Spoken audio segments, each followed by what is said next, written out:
सर्वसामान्यांच्या हक्काचा आवाज जागर जनस्थान। सरकारी कार्यालयांमध्ये नागरिकांची पैशांसाठी दलालांकडून अडवणूक केल्याप्रकरणी सेनेने नोटांच्या माळा गळ्यात घालून अनोखे आंदोलन केले।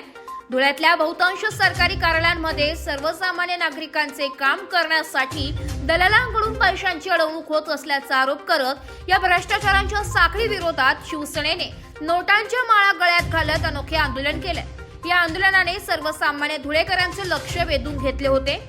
तहसील कार्यालय, संजय गांधी निराधार योजना यांसह विविध सरकारी कार्यालयांमध्ये भ्रष्टाचार मोठ्या प्रमाणात सोपवला असून सर्वसामान्य नागरिकांचे कामे करण्यासाठी दलालांकडून प्रत्येक कामासाठी 5 ते 10 हजार रुपयांची मागणी करून पैशांसाठी अडवणूक केला जात असल्याचा आरोप शिवसेनेने केलाय। त्यामुळे नागरिकांच्या तक्रारीनुसार शिवसेनेने शासकीय कार्यालयातील भ्रष्टाचार थोपविण्यासाठी नोटांच्या माळा गळ्यात घालत प्रशासनाच्या विरोधात अनोखं आंदोलन केलंय।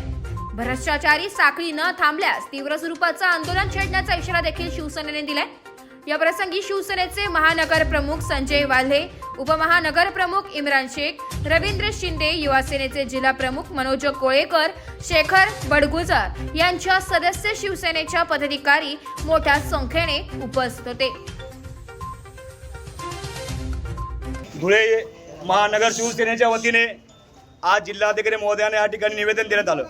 आमच्या 2 प्रमुख मागण्या याच्यामध्ये अशा होत्या की धुळे तहसील तालुका कार्यालयामधलं पुरवठा खातं आणि संजय गांधी निराधार योजनेचं धुळे शहराचं ऑफिस, या दोघं ऑफिसमध्ये अक्षरशः दलालांनी धुमाकूळ घातलेला आहे। सर्वसामान्य नागरिकांना जर काम करायचं असेल तर दलालाच्या माध्यमातून या ठिकाणी काम होतं। या ठिकाणी जीर्ण झालेलं रेशन कार्ड असेल, या ठिकाणी नवीन रेशन कार्ड असेल, विभक्त रेशन कार्ड असेल, श्रावण बाळाची योजना असेल, अपंगाची योजना असेल, ज्या काही योजना असतील, श्रावण बाळ योजना जर तुम्हाला करायची असेल सर्वसामान्य नागरिकांना 5 ते 7 हजार रुपये त्या ठिकाणी द्यावे लागतात। रेशन कार्डामध्ये नवीन रेशन कार्ड करायचं असेल, तुम्हाला धान्य मिळवायचं असेल 3 ते 5 हजार रुपये त्या ठिकाणी मोजावे लागतात। सर्वसामान्य नागरिक त्या कार्यालयामध्ये केटा मारून मारून थकतो आणि त्याचाच फायदा हे दलाल घेऊन त्या ठिकाणी पैशांची मागणी करतात आणि त्यांचं काम प्रशासनाच्या संगणमताने त्या ठिकाणी चालतं। शिवसेनेचा हा स्पष्ट आरोप आहे। जागर जनस्थान करिता रूपक बिरारी, धुळे। चला स्वच्छ भारतासाठी एकत्र येऊया।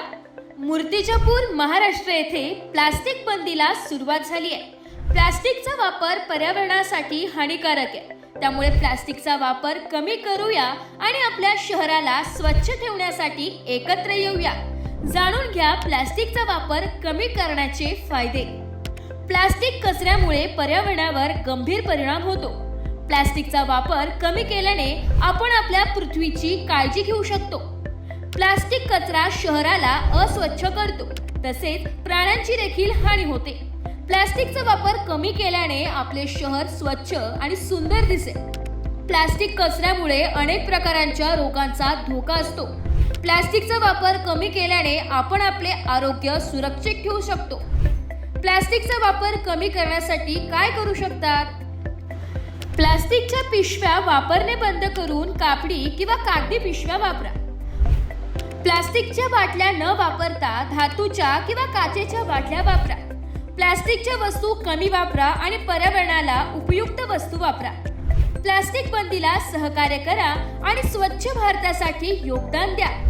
प्लास्टिक बंदी, स्वच्छ शहर, सुंदर भविष्य। राष्ट्रसंत गाडगेबाबांच्या दशसूत्री कार्यक्रमाचे पालन करूया। नगर परिषद मूर्तिजापूर द्वारा जनहितार्थ जारी।